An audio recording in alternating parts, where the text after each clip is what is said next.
বিয়ে বাড়ি গিয়ে আমি যা করি। কত যুগ পর ফাইনালি আজকে একটা বিয়ে বাড়ি পেলাম। এবার তো জাস্ট যাবো, গিফটটা দিয়ে খাওয়া দাওয়া শুরু করবো। কি সুন্দর সাজিয়েছে, যাই ভেতরে গিয়ে খাওয়া দাওয়া শুরু করি। গিফট দিয়ে দিয়েছি, এবার পকোড়া আর কফি নিয়ে চলে এসেছি।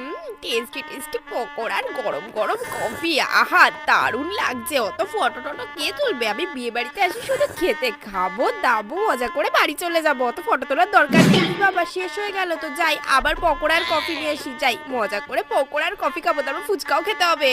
স্টার্টার খাওয়া কমপ্লিট, এবার বিরিয়ানি আর চিকেন চাপ দিয়ে ডিনারটা সেরে নি। আহা বিরিয়ানি তোমার ফেভারিট, আর বিরিয়ানি হয়েছে বেশি করে খাবো না, এতে হতে পারে। সবাই তো দেখলাম কত ফটো তুলছে, বিয়ে বাড়িতে এসে তো ফটো তোলার কি আছে, বিয়ে বাড়ি আসা মানে হচ্ছে দারুণ দারুণ খাবার দাবার। আমি তো বেশি বেশি করে খাবো। যাই আর একটু মাংস আর বিরিয়ানি নিয়ে আসি, বেশি করে খেতে হবে। সব খাওয়া কমপ্লিট, এবার আইসক্রিমটা খাই আর বাড়ি চলে যাই। কতদিন পর বিয়ে বাড়ি খেলাম। যাই এবার আইসক্রিম খেতে খেতে বাড়ি চলে যাই, কি মজা।